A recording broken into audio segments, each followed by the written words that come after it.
Food theory. You should eat candy before a workout. I don't believe it, but let's see. You know, I've really got to get healthy this year. Between all the energy drinks, spicy wings, and absurd amounts of Sprite, food theory has practically forced me to have to go and hit the gym. But here's a secret for you. Exercise kinda sucks. If only there was some other way. Cavities. Oh, yes. Sour candy. Clearly that is the thing that'll solve all my exercise woes. Sour Patches ain't even that, bro. Out of everything here, Deadass Warheads is the most sour. Next up is Sour Skittles. Everything else is not sour, bro. Is the thing that'll solve all my exercise woes. See what's going on, though. Hello, Internet! Welcome to Food Theory, the channel that proves leaving a sour taste in your mouth can be a good thing. Today we're taking a closer look at one of TikTok's latest trends, eating candy at the gym. Yep, you heard that one right. Using candy to fuel your workouts. These little sour strips, best gym snack. Popped a couple of these bad boys on my way to the gym, and I'm already more awake than I was like 15 minutes ago. I've been seeing a bunch of videos on here about people using sour candy as pre-workout and saying that they get a better pump. I mean, I would think that most people go to the gym to work off the candy that they've eaten, but no, apparently not. According to bunches of people online, a handful of sweets is the secret way that they're able to get more out of their exercise. Well, it's hard to pinpoint. Yo, you know what I want Matt Pat to talk about? Hopefully he can find a way to do this. I saw Keemstar on Twitter. I guess he made a tweet about if you're having a panic attack or like you're going through anxiety, something like that, right? Take 3 sips of beer and you'll be fine. That's hard to believe. I ain't gonna lie. Sipping beer is supposed to stop the panic attack? How? You know what I'm saying? Exactly where the trend started, it's certainly going strong, nearing 1 billion views on TikTok. And that sounds pretty great to me. Usually I go to the gym wanting to be like Hemsworth, but then I leave ending up feeling Hemsworthless. So do I need to load up on some Snickers before starting my squats? Not so fast. Notice that what they're calling out here isn't just any candy, but specifically sour candy. Which then begs the question, is there some sort of sour secret here? Is there any merit to the online workout advice coming from a bunch of Sour Patch pumpers? I find it really hard to believe that any candy, sour or otherwise, is going to be the X factor, help me to get more out of my... All right, and now I'm going to say this, right? Sour versus spicy. I feel, for me, I look good as fuck. Photoshop, right? I don't know. Sour versus spicy. I feel like for me, spicy would do more work for me than sour, bro.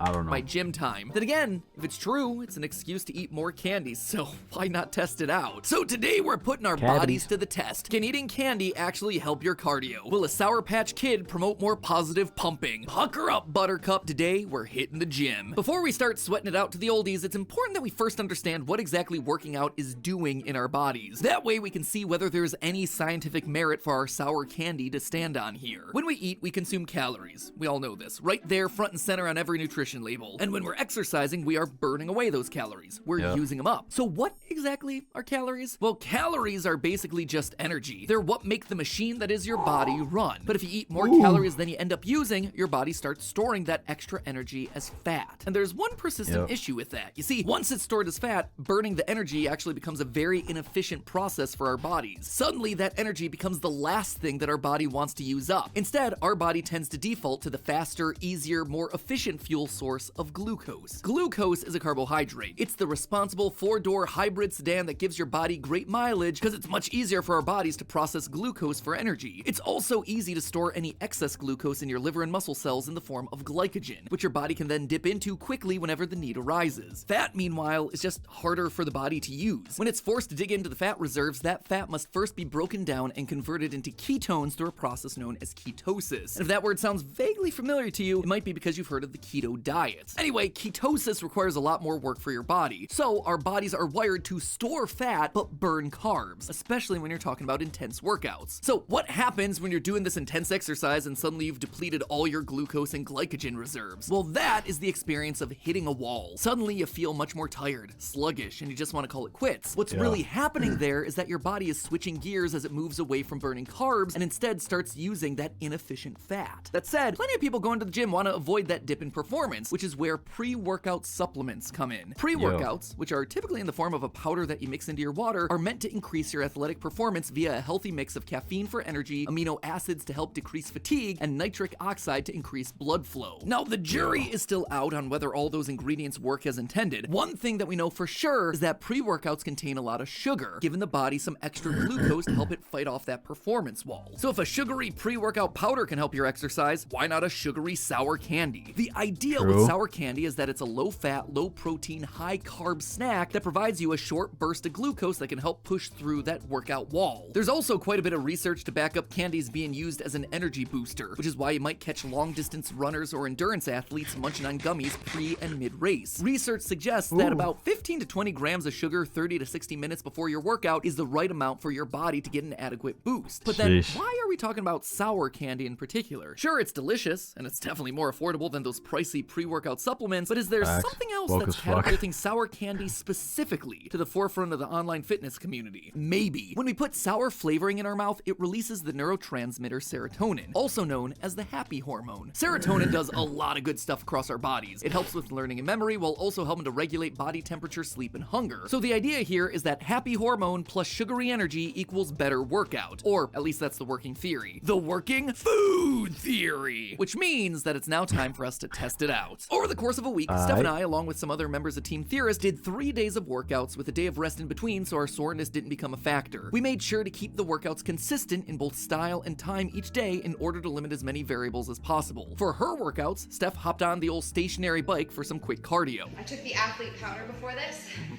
so I'm definitely an athlete now. While I endeavored to engage in the most grueling of workouts, Ring Fit Adventure for the Nintendo Switch. I don't know if you've noticed this, but I'm fighting the Mataslay. Get it?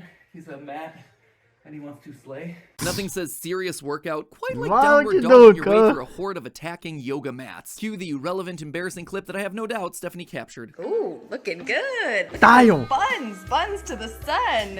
I was getting crazy. Great. For the first day, we performed a normal workout without any sort of supplement. For day 2, we used a traditional powdered pre-workout, specifically Forbes Health's #1 pick for 2023, Pre-Caged. Caged spelled with a K, so you know they mean it. Also, can I just say at this point that the names of these things are so stupid? I mean, we went with Pre-Caged, but some of our other top contenders were Wrecked and Meth Lab. Who named these things? I like that they clearly want gym bros to take these things seriously with their serious names, but Jocko Go Whoop Ass Salt? I feel like I'm in some sort of parody account. Is this an Onion article? And then finally, for day 3, we ate some sour candy. Oh, she's bugging. Yeah. Oh, they're very sour. Lots. She's bugging. She bit that hole. Yeah. Oh, they're very sour. But yo, she's eating and I feel it right here. Lots of sour candy. Oh, bad heaven. Oh, that's more of me. Yeehaw, Rum Cowboy. Oh boy.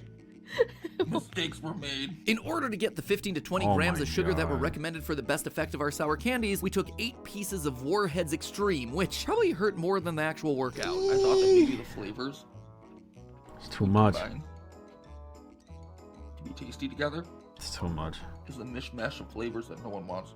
Ooh, I feel it in my teeth. It's like an x-ray is being taken of my teeth right now. Shooting right through. So after gathering the data, what were the results? Well, first and foremost, it's important to get the elephant in the gym out of the way. Traditional pre-workout was the best across the board for all of us. It ultimately did a great job of giving the energy boost to get us going and keep us at that energized state for the duration of the workout. According to all of our fitness trackers, we burned more calories at a higher rate with the pre-workout and stayed in that peak heart rate zone for the majority of the time that we were exercising. The only downside that I felt was the sheer amount of liquid sloshing around in my stomach, because they make you drink 16 ounces of water infused with this stuff a half hour before you start jumping around. On the sour candy days, we experienced a noticeable boost at the start of the workout and found that our heart rate spiked even higher. Despite the overwhelming sourness that we had to endure, we felt good and we had strong starts. Makes sense, considering that the sour candy is delivering you a quick and easily digestible spike of glucose. Unfortunately, we all hit that wall towards the middle and end of our workout, which our heart rates clearly reflected. I felt okay to begin with, but my energy declined real fast. Even though I started probably the strongest I've started of any of the days, this one was definitely the fastest, like, downswing. And our performance was also affected by things that we didn't see coming, like stitches. It was actually pretty uncomfortable. I got a side stitch, which I don't get very often. A sudden sharp pain in the side of the body caused by strain. Ah, shit. Ooh. Usually I get them in swimming or something else like that, but not usually when I can like breathe all I want. Overall, the sour candy did work at first, but the crash came hard, much harder than either of the other 2 days. And as a result, it didn't do us any favors the longer that we exercised. And considering what we had to go through when we ate them, Bro, no bullshit. Shout out to them for actually doing a lot of these things, bro. And showing the people, like, I'm gonna do it for y'all so y'all can actually see what's going on, not just talk about it. You know what I'm saying? Oh boy, oh boy, oh boy. Hi. I think you get the picture. it's not something big that I one, want to be doing too. on a regular Five basis. Guys- I mean- Even worse, 5 guys.